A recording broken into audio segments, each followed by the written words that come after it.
Hello hello, je vous retrouve aujourd'hui pour un tag The Perfect Palette. On excuse encore une fois mon accent absolument sublime, voilà. Sur ce, c'est parti, on commence tout de suite. Première question, le meilleur packaging. Donc là, j'ai pas hésité très longtemps. Ce sont les coffrets de Noël de chez Too Faced. Pour moi, ce sont les coffrets palettes les plus réussis. Je les trouve juste magnifiques. Donc là, c'est celui de l'année dernière, c'est le Grande Hotel Café. Hop, je vous montre. Donc à l'intérieur, il y avait 3 petites palettes. Voilà, et on avait un packaging comme ça. Voilà l'intérieur, je le trouve vraiment trop beau. Je vous montre l'arrière aussi. Vraiment, mais les détails de ces packagings, je les trouve sublimes.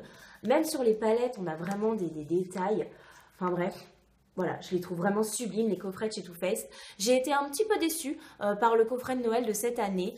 Moi, personnellement, il ne m'a pas transcendé. J'avais été habituée à quelque chose d'un petit peu plus ambitieux chez Too Faced. Mais voilà, en tous les cas, les coffrets de l'année dernière et d'il y a 2 ans, pour moi, ce sont les plus beaux packaging de palettes que je possède. Deuxième question, la palette qui a les plus belles couleurs. Alors là, comment vous dire que j'ai galéré. J'étais genre, mais comment je vais choisir en fait? C'est la Naked It de chez Urban Decay. Et ce que j'adore dans cette palette, c'est l'harmonie de couleurs en fait. Ce sont uniquement des couleurs chaudes et chacune, elles sont véritablement sublimes. Donc je ne sais pas si c'est les plus belles couleurs de ma collection. Je pense que j'ai dans chaque palette des couleurs particulièrement magnifiques. Après dire une palette, je ne saurais pas trop. Mais en tout cas, l'harmonie de couleurs de celle-ci vaut clairement le détour. Évidemment des couleurs chaudes, hein, voilà, forcément. Mais en tout cas, voilà, gros coup de cœur pour les couleurs de cette palette. Le lien de l'article que j'ai fait sur cette palette est en barre d'infos. Troisième question, la palette la plus complète. Alors là, j'ai pas beaucoup hésité. Vous allez comprendre pourquoi. C'est la Huda Beauty, donc la Desert Dusk palette. En fait, il y a des fards vraiment de textures différentes. Voilà, elle a des fards pailletés, des fards duochrome, des fards irisés, des fards mat, des clairs, des foncés. Enfin voilà, il y a vraiment largement de quoi faire dans cette palette. Et pour moi, c'est une des plus belles palettes de ma collection, sans hésiter. Dans tous les cas, c'est la plus complète. Pourquoi? Parce qu'on peut faire des make-up vraiment différents grâce aux différentes textures de fards. Ensuite, la troisième question, c'est la meilleure palette pour voyager.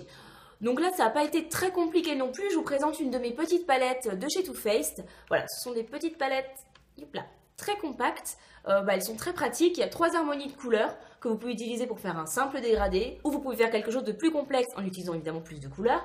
Mais dans tous les cas, ce sont des palettes vraiment très pratiques pour voyager quand on n'a pas envie d'amener la grosse palette juste pour un petit week-end en famille. C'est exactement le genre de palette que j'emmène avec moi. La 5e question, c'est quelle palette regrettes-tu d'avoir acheté? Honnêtement, je n'ai pas de palette que je regrette d'avoir acheté, tout simplement parce que j'achète pas sur un coup de tête en fait. Chaque palette que j'ai, vraiment j'ai réfléchi avant de l'acheter. Pour certaines, c'est des palettes que je voulais depuis super longtemps. Donc voilà, il n'y a aucune palette que je regrette d'avoir acheté. Évidemment, il y a des palettes que j'utilise moins que d'autres forcément, mais de là à regretter de l'avoir acheté, j'en ai pas. Ensuite, la 6e question, c'est la palette que tu as le moins utilisée. C'est une palette de chez Makeup Forever. Voilà, c'est celle-ci. Je vais vous l'ouvrir. Hop. Et voilà. Donc pourquoi c'est la palette que j'ai le moins utilisée? Vous voyez bien par rapport tout simplement à l'harmonie de couleurs. C'est pas la palette que je vais emmener en week-end évidemment puisque je peux pas faire un make-up complet avec ça. C'est uniquement des fards irisés. Les couleurs sont très originales. Par contre, je l'aime beaucoup cette palette et c'est le genre de palette en fait que j'ai très colorée que je ressors quand j'ai besoin d'une couleur en particulier. J'ai une idée de make-up, je dis tiens il me faut un corail flamboyant. Et je sais, voilà, j'en ai un ici. Donc cette palette-là, en plus je l'avais eu en solde, donc je l'avais payé vraiment pas cher. Je l'aime beaucoup, mais c'est vrai que c'est pas la palette que je sors en premier quand je me maquille le matin. Ensuite, donc la palette avec le meilleur rapport qualité-prix. Là non plus, j'ai pas hésité.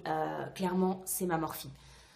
Ma Morphe Brush, franchement, ces palettes, mais pour le prix, mais c'est hallucinant. Les palettes de chez Morphe comptent environ 35 €. Vous avez un nombre de fards juste impressionnant.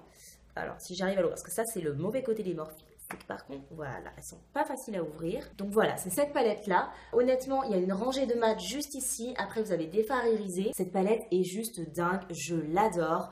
Par contre, c'est clair que c'est pas la palette que j'emmène en voyage. Vu le format, c'est trop compliqué à transporter. J'aurais trop peur qu'elle se casse. Le nombre de fards plus la qualité des fards que moi, personnellement, je compare aux Naked ou aux Anastasia. Franchement, c'est des fards, mais la pigmentation est juste dingue. Le rapport qualité-prix, franchement, celle-là, pour l'instant, il n'y en a aucune qui l'a battue. Pour moi, voilà, elles sont juste top. Ensuite, la palette parfaite pour l'automne. Évidemment, voilà, pas de surprise, hein, voilà. Je pense que vous vous en doutiez. La subculture, évidemment, vous connaissez mon coup de cœur pour cette palette. Honnêtement, les couleurs pour l'automne, mais c'est la palette parfaite en fait. Là non plus, j'ai pas hésité. Pour moi, s'il y a une palette pour la période de l'automne à avoir, clairement, c'est la subculture. Je parle même pas de la qualité des fards de cette palette qui est juste dingue, mais à part ça, les couleurs pour moi sont parfaites pour l'automne. Encore une fois, barre d'infos, l'article est sur le blog. 9e question, la palette que j'ai le plus utilisée. Là encore, pas d'hésitation, la Sweet Peach de chez Too Faced. C'est ma première palette avec des teintes plutôt chaudes et j'ai eu un coup de cœur pour ces teintes, vous le savez. Et bah, ça a été avec cette palette que j'ai eu ce coup de cœur pour les teintes très chaudes. Voilà, je parle même pas de l'odeur qui est juste ouf. Mais à part ça, voilà, les fards sont magnifiques. Pour moi, elles manquent un petit peu de pigmentation. C'est pour ça que je me suis tournée là en ce moment vers d'autres palettes du style Urban Decay, Huda Beauty, Anastasia, etc. Mais quoi qu'il en soit, c'est vraiment la palette que j'ai le plus utilisée de toute ma collection. 10e question, c'est mon prochain achat de palette. Donc j'hésite entre deux, pour être honnête.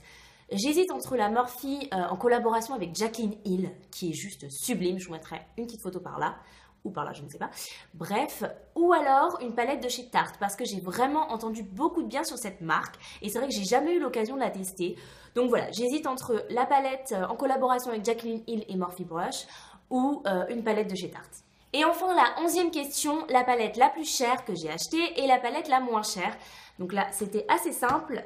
Clairement, la palette la plus chère, c'est Huda Beauty, hein, voilà, sans hésiter, 65 € la palette. C'est pas rien pour une palette, j'ai déjà parlé de ça dans la vidéo la concernant, donc voilà, je vais pas en dire plus, mais c'est la palette la plus chère de ma collection. Et pour la palette la moins chère, c'est une palette de chez Maybelline. C'est la palette qu'ils avaient sortie pour Noël l'année dernière. Donc c'est The 24 Karat Nude. Je la trouve très très jolie cette palette. C'est vrai qu'elle est très sympa et elle m'a coûté, je crois, aux alentours des 11 ou 12 € si je me trompe pas. Je vous remettrai le prix en barre d'infos, voilà, pour être sûre. Je la trouve vraiment très très sympa cette petite palette et vraiment pour le prix. Et bien voilà, c'en est terminé avec ce tag. J'espère que ça vous a plu, que ça vous aura peut-être donné des idées d'achat. Dans tous les cas, j'espère que ça vous a plu. N'hésitez pas à mettre un petit like si c'est le cas, à vous abonner si c'est pas déjà fait. Je vous retrouve très bientôt dans une prochaine vidéo et évidemment sur le blog. Bye!